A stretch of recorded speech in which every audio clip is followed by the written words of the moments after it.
Do you have parents that tell you to read more? Well, why not pick up the book Parasite EVE for the PlayStation 1 and play through Hideo Sina's horror book, where you get to shoot mutant rats in the lower streets of New York City and save the world from something that looks like Frieza from Dragon Ball Z. So on this episode of Why This Matters, we're going to look into yet again another PS1 horror game focused on the low poly res of the wonderful 1990s. Parasite EVE, a PS1 classic J-Rpg horror live-action shooter. Yes, that's a lot of titles for one game, but they're all true. The premise of Why This Matters series is to look into the relevance of a video game and its influence as gaming as a whole. And for this episode, we're going to be diving into the book of Parasite EVE. If you like the content, leave a comment below, subscribe, all that jazz. It means a lot to me. I appreciate you and thank you. Spoiler warning for Parasite EVE PlayStation 1, Parasite EVE the book, Parasite EVE the movie, and if you haven't seen, play, or done any of these, I highly advise you go either read the ebook, which is in the description below. You can see the movie, which is free on YouTube, or just here. There's also going to be a link to the emulation of this game in the comments below. Thank you, and let's dive in.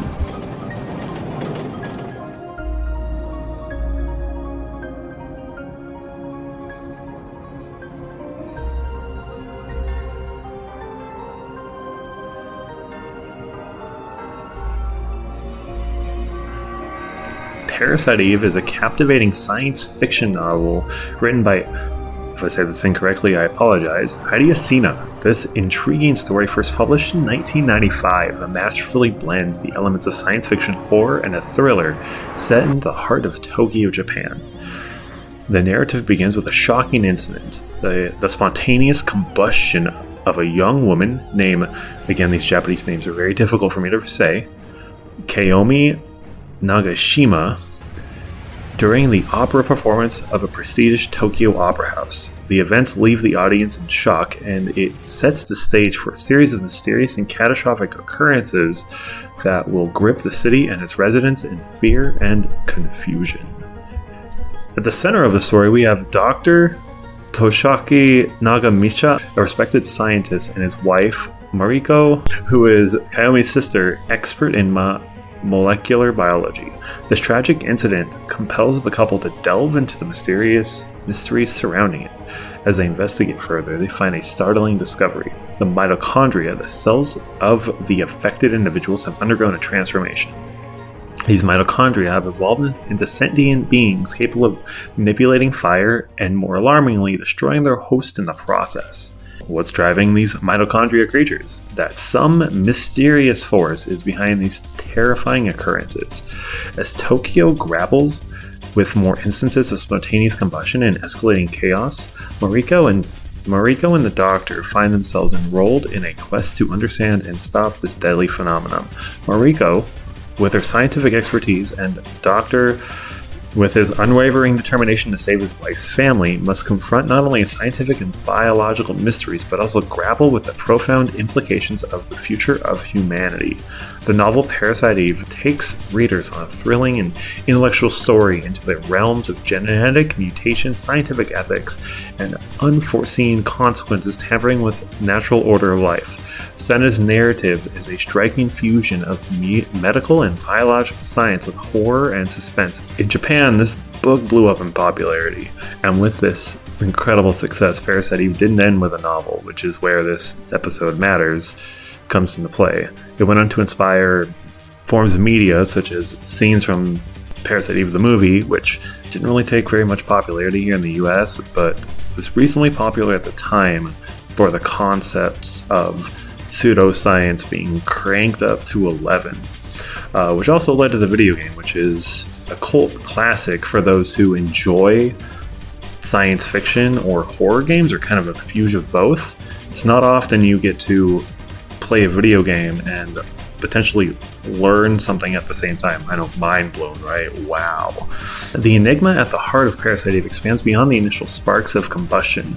Mariko and the Doctor's journey take them deep into the recesses of scientific inquiry, where they confront moral dilemmas and confront boundaries of human knowledge. The evolving mitochondria pose a terrifying question. Is it possible for our own biology to turn against us in the unforeseen and destructive ways for the future? Well, that question's asked because the video game Parasite EVE intertwined these ideas of mitochondria taking over the cell in a much more interactive way. It's a JRPG, of course. So where the similarities play a role is that instead of having a man and his wife that are scientists, you actually get to play the role for Parasite EVE of Aya, the New York City police officer who becomes a central protagonist for the story. The narrative begins during the night at an opera house where the audience witness a shocking combustion of the actress Melissa. Aya, who is present at the opera, miraculously remains unaffected by this event. As the city plunges into chaos due to more cases of spontaneous combustion, Aya is drawn to an investigation by her colleague, Daniel Dawes. The two law enforcement officers are determined to unravel the mysteries behind these ridiculous events. Not often you see mutants transforming in front of you and spontaneous combusting and piles of goo turning into a sentient monster. Okay. It becomes evident that the sources of these combustions are linked to the mitochondria within the human cells, much like the book, who have undergone mutation. These mutated mitochondria basically supercharge they're the energy source of the cell, and what's happening is they are building up so much kinetic energy that is causing the human body to just melt due to the friction and heat. There, you just got science.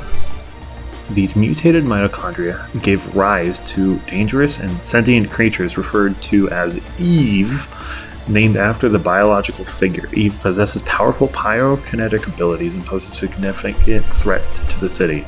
Not just the city, but the world.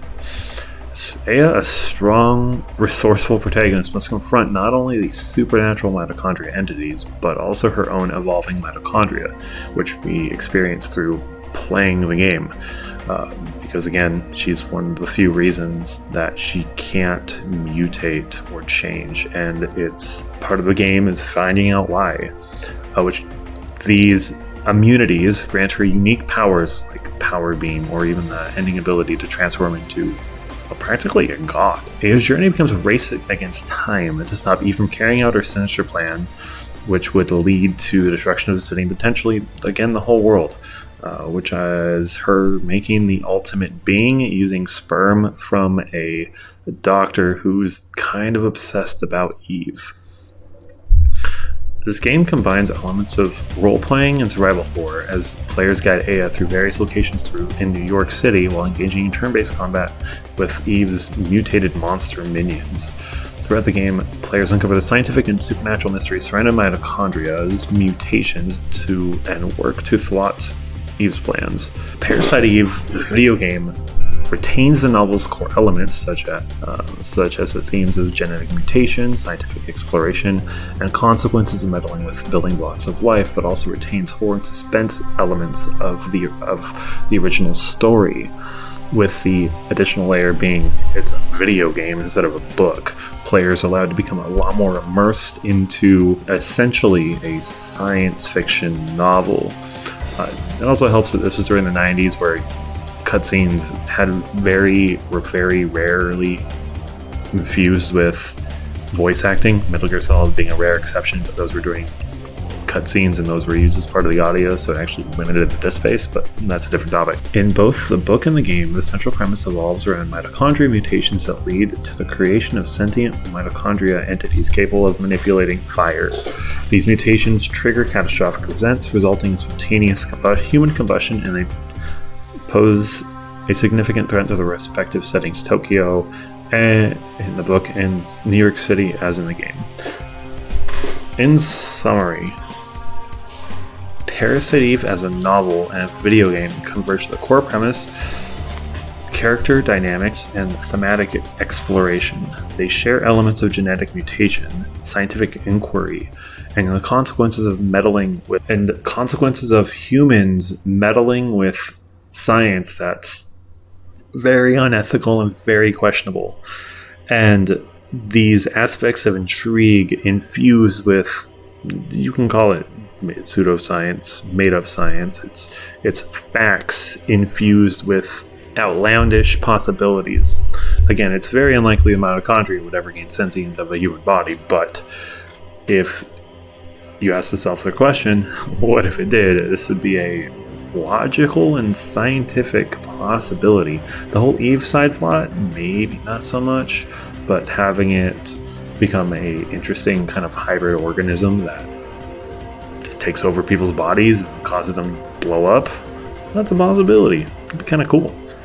These similarities make Parasite EVE a compelling and thought-provoking narrative, which, whether encountered in literally or interactive, simply put, this is a book you can play. Yeah, so it's just unlike the book, though. This is way better bosses, and the music's pretty pumping, which you're hearing in the background right now. So overall, this is why Parasite EVE matters. It's not often you have a book adaptation converted into a good functioning game. So what's your thoughts on this? Have you read this book before? Are you curious? Have you not? Have you seen the movie? Go do some of these. And thank you for watching. If you appreciate this content, subscribe, because these take time, and you're a rock star. And also, Mr. Beast told me to tell you that. 100%. Jimmy said so. Listen to Mr. Beast. Do it. Bye. Have a good night. Bye.